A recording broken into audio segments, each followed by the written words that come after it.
Hi and welcome everyone to our 51st episode of The Little Inside. My name is surprisingly still Tobi, and this week we are going to talk about the three perceptions. It's all about discovering truth. So let's get started right after the intro.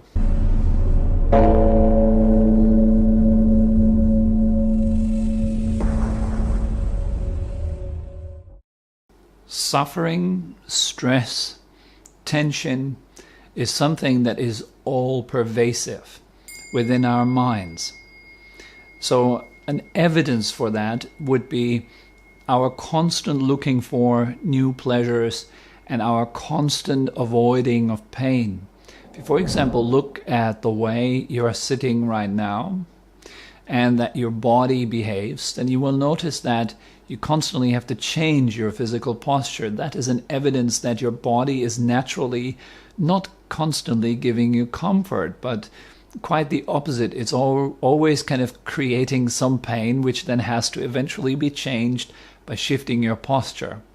And the same is, of course, true for our mind, our mental experience. Our mind is constantly scanning, looking for a way to the next pleasure, a way out of this problem. So it's constantly concerning itself with these vital tasks of finding more pleasure, more happiness, and trying to avoid all the problems of life. This is an evidence that we are continuously in a state of dissatisfaction, constantly looking for the next moment. That is evidence, that is very strong evidence.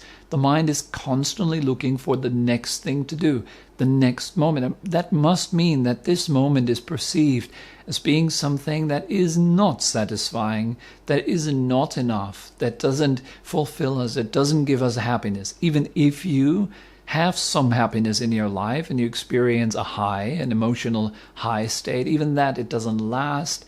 If someone is very rich, then it comes together with the fear of losing the riches. It's like a constant wheel that turns. Our emotions, our thoughts, the way we feel, the way we are, is constantly spinning around and around. So that's why we can say that this sensation of suffering and stress, as long as we are in that spinning vortex, is constant. The pleasure doesn't stay, the pain doesn't stay, and we're constantly struggling with or against these two principles. When pleasure is there, we try to keep it, which is stressful, quite obviously. When pain is there, we try to get out of it, which is also stressful, obviously. So that's my proof why life, if you're just in the realm of this spinning vortex, the repetition of pleasure and pain, light at the end of the tunnel. We forget that the light at the end of the tunnel is there because of the tunnel. So we tend to forget that. And we forget that when we're entering the light, that the next tunnel is right ahead. And so seeing life in terms of up and down, up and down, up and down, up and down, up and down, then you can clearly understand that this is not satisfaction. You cannot find pure pleasure or satisfaction in the realm of the senses. Why not? Because it's continuously changing. So as I said in this video, I'm going to introduce you to the three perceptions.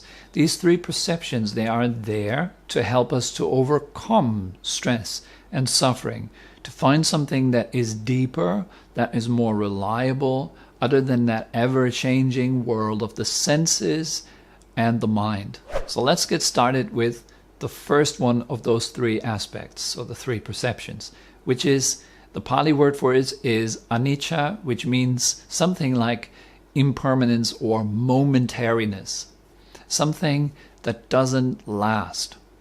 Now you can see all of these three perceptions either in the light of a coarse perception or a subtle perception. Now the coarse perception of impermanence, what is that? Well, it's simply knowing that this body doesn't last. Knowing that the meditation center that we have built here in Phuket doesn't last. Knowing that my relationship, my loving relationship with my wife doesn't last. really being able to confront these truths in life that, the body doesn't last, your job doesn't last, your family doesn't last. That is really important. That's the coarse perception. We should contemplate that frequently. Contemplating frequently that, the things that I love don't last. The body doesn't last. Health and well-being doesn't last on the long run. There's continuous change. So this is the coarse perception of impermanence. The subtle perception of impermanence means that you're directing your attention, if it is stable, you're directing your attention to this moment, noticing that the feelings in the body, and you ideally notice them quietly, meaning there is no mental commentary, no chatter going on. Notice the feelings in your body continuously changing, not just from year to year or month to month, but from millisecond to millisecond. The energy of the feelings that move through the bodies are continuously changing. That's quite fascinating, actually, that you can look at pain not as a thing, but rather as a process. It is not the pain, but it is paining at this moment, as I think Alan Watts pointed out. It's not a dog, but it's dogging for a while, or it's not a hand, it is handing for a while. So the same way we can see pain in our body, or the feelings in our body, is just something that is very momentary. It changes, the quality of it changes from millisecond to millisecond. And you can see thoughts in the same way. You can see the subtle changes of thoughts, word after word after word, of sentences after sentences. And you can see the mind is like in a continuous state of mumbling stuff. Sometimes it's mumbling stuff very clearly. It says very clear words, very cohesive sentences. And sometimes it's just meaningless, pointless rambling. But the fact is that you can observe that these words are continuously arising, changing, passing, arising, changing, passing, second after second, breath after breath. Seeing that clearly in terms of feelings, the body, the perception of your body, the perception of the mind and how it moves. You can see very clearly it's continuously changing. The energy of being is different every single second. Now that's seeing into subtle impermanence. The second perception is the perception of unsatisfactoriness, and it is based on the first perception of impermanence. The first perception, when you clearly see this is not something to speculate about, this is not something to philosophize about, this is something to clearly observe and see with a quiet mind. Once you see that frequently, you will see that, wow, because everything continuously changes, there's nothing really reliable there. There's nothing really that I can latch onto and hold. The pleasurable feelings, they come and go. The painful feelings come and go. There's nothing really to hold there. If you see that clearly, you notice that there's nothing to be found which can be satisfying. No feelings, no sounds, no smells, no tastes, no sight, no situation in life can actually be satisfying. And here you're seeing that very clearly, to the point where you cannot be fooled by the idea that this is going to be awesome, this is going to be the most amazing thing. But you're seeing through that. You're seeing, in a way, through the mind advertising. It says, wow, it's going to be awesome. Just like in advertising, drink more of that sugary soda pop and your life will be awesome. Is that true? Is it really true? Consider that. This is the nature of advertising, to twist and turn to make their product attractive.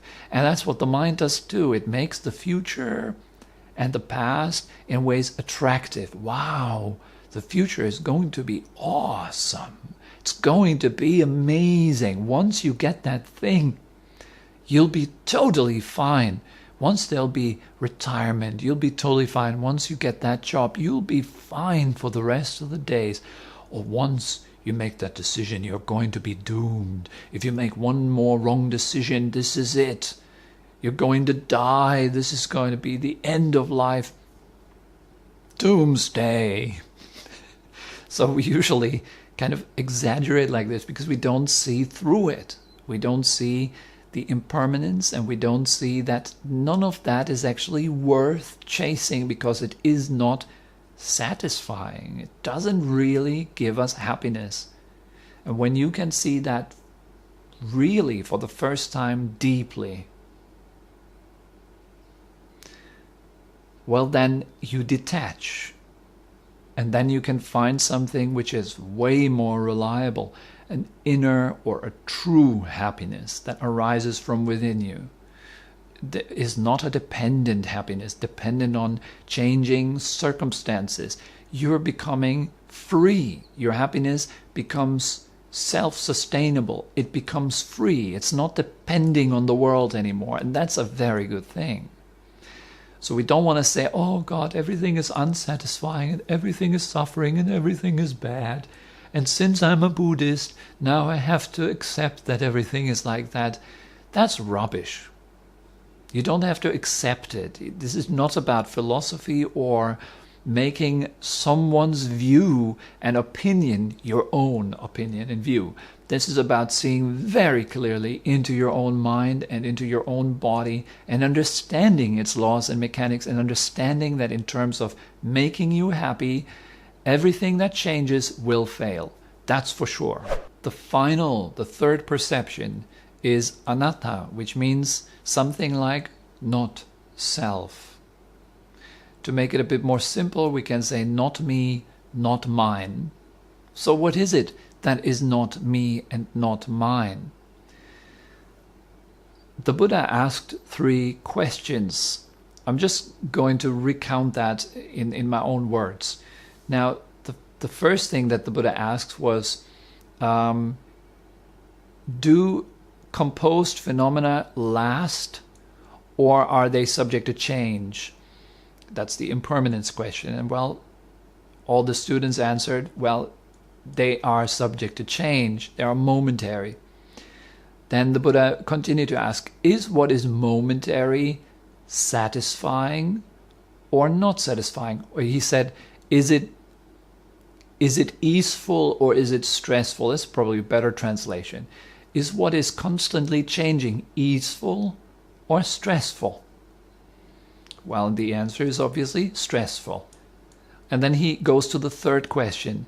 Is what is stressful worthy of being held as me or mine? Basically, he asks, is it worth your time attaching to what is stressful and identifying with what is stressful? And well, of course, we need to say, no, it is not. I can use my time in a much better way by letting go of what is stressful, by seeing clearly that, oh, these things that are subject to change, to arising, to passing, these things which are not able to satisfy me, I'm going to let them go because I never really owned them. I've never really been any of that stuff. By stuff here I mean the body and the mind. I've never really been this body or this mind. For that, your mind needs to be very stable, and you need to have very good insight into impermanence and unsatisfactoriness until you come to the point in your spiritual practice where you can clearly see, no, that is not who I am. You see the body and you see clearly, no, this is not who I am. You see feelings and you see clearly, this is not who I am. These are just feelings. These are just thoughts. It is not who I am. And so gradually you let go of more and more by discovering that all these things is not who you really are. That's a very profound spiritual process. And it is dependent on how empowered and quiet your mind actually is. Like a camera that you put on a tripod to create a good picture, because a shaky camera doesn't create a good picture. You need to put your mind on a tripod so it can see very clearly that everything in the universe is subject to change, and nothing in the entire universe is either me or mine. That's a very high-level spiritual insight. And again, I'm not talking about philosophy. This is not something to be adopted as your own view because you hear it from me or anyone else. This is something to be experienced and realized directly here and now. And the cause of this realization is proper spiritual practice. So this is all that comes to mind for episode 51 about the 3 characteristics of existing phenomena. So you have, they are all impermanence, they are all unsatisfying because they're impermanent, continuously changing, and thus they are not worthy of being identified with. What is stressful is not worthy of identification. You don't want to latch onto it and hold on to these stressful phenomena that arise and pass on their own accord. So this is very deep stuff. It requires you to properly practice the path from step 1 onwards and actually develop enough power in your mind so your seeing can actually break through. This is the way it works. So this is not a philosophy, this is not views that you should adopt. This is something to be directly realized here and now. If you do have any questions or you want to write something down in the comment section, then do so in the comment section below. I'm always happy to read your comments or questions, whatever comes up. And for now, I think that's good enough. And I wish all of you a wonderful next week. Seeing you all again next Wednesday. Bye-bye.